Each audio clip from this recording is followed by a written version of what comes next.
Welcome to video number 3 for Chapter 13, The Rise of a Mass Democracy. Jacksonians had committed to expansion west, which meant confrontation with 125,000 Native Americans who lived east of the Mississippi River. Federal policy towards Indians varied. In the 1790s, the U.S. government had recognized tribes as separate nations and agreed to acquire land only by formal treaties. Many white settlers broke the treaties, unfortunately, and many other whites felt respect and admiration for the Native Americans and believed that they could be assimilated into white culture. The energy was then devoted to civilizing and Christianizing the Indians. In 1878, the Society for Propagating the Gospel among the Indians was founded, and the federal government appropriated $20,000 to promote literacy, agriculture, and vocational instruction among Indians. The Cherokees of Georgia made remarkable efforts to learn the ways of the white settlers.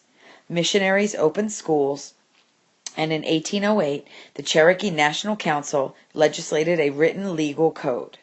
Some Cherokees became prosperous cotton planters and even slaveholders, and these were called the 5 civilized tribes: the Cherokees, the Creeks, the Choctaws, the Chickasaws, and the Seminoles. Georgia moved to take the Cherokee land away from them, but the Supreme Court ruled in favor of the Cherokees in the court case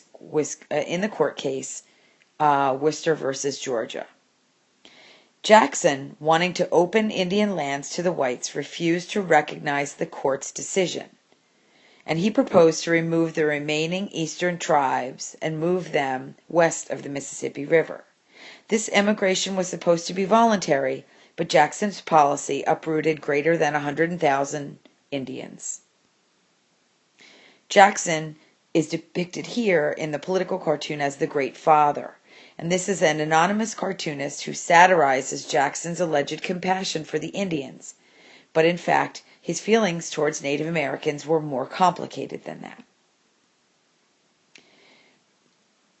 To move the Cherokee west, Andrew Jackson passed the Indian Removal Act in 1830, removing all Indian tribes living east of the Mississippi River. The heaviest blow fell on the 5 civilized tribes.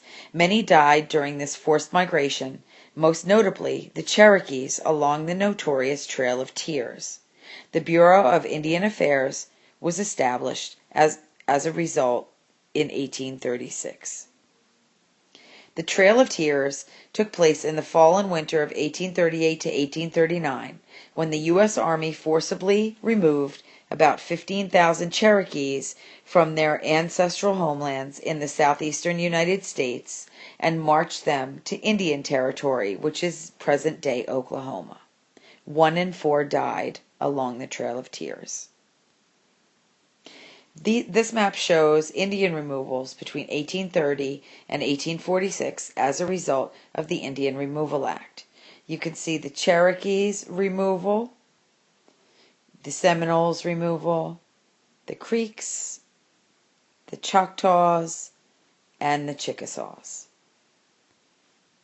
Indian resistance was evident in the Black Hawk War, which took place in 1832.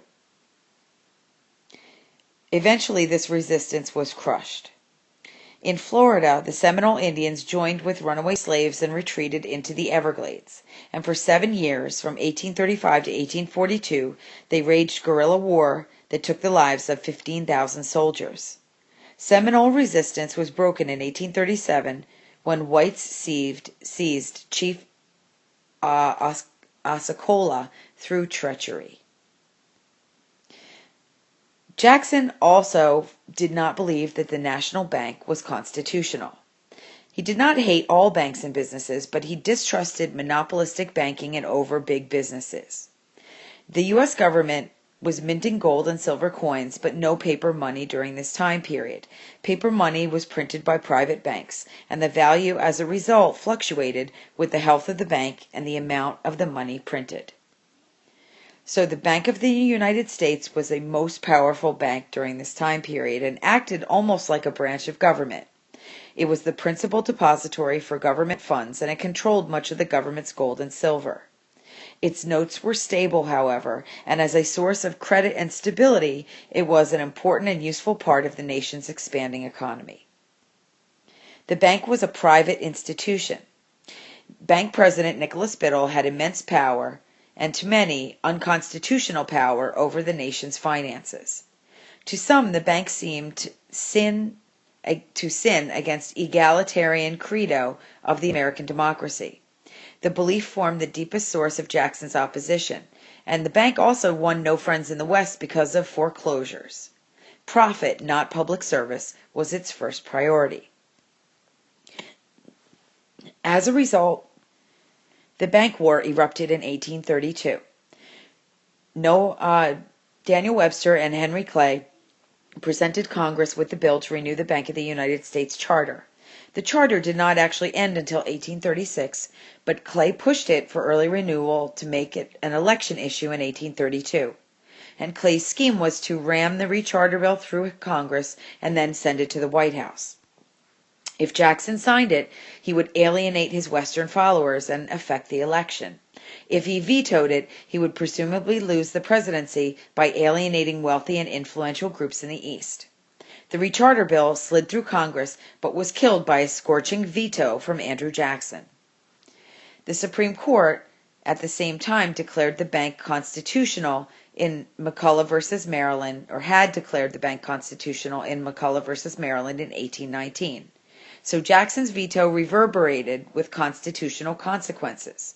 It vastly amplified the power of the presidency.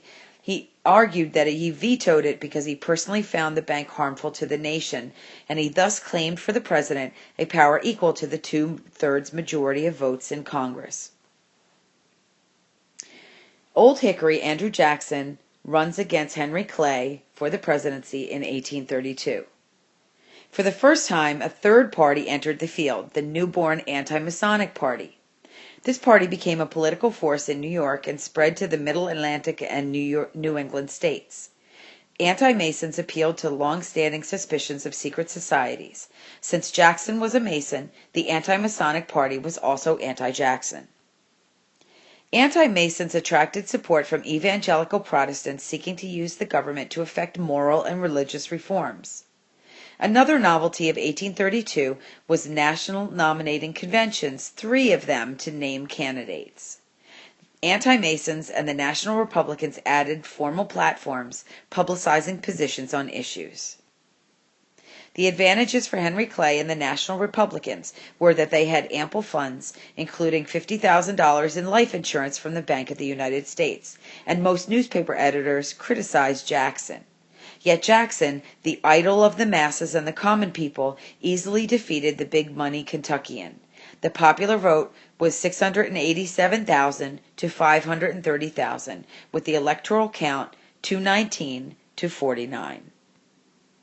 Its charter denied, the Bank of the United States was due to expire in 1836, but Jackson decided to kill it sooner by removing all of the federal deposits. He proposed depositing no more funds into the Bank of the United States and to gradually shrink existing deposits by using them to defray day-to-day expenses of government. The death of the Bank of the United States left the financial vacuum and started the lurching boom-bust cycle. Surplus federal funds were placed in state institutions, the so-called pet banks. Without central control, though, the pet banks and these wildcat banks were often fly-by-night operations that were not stable.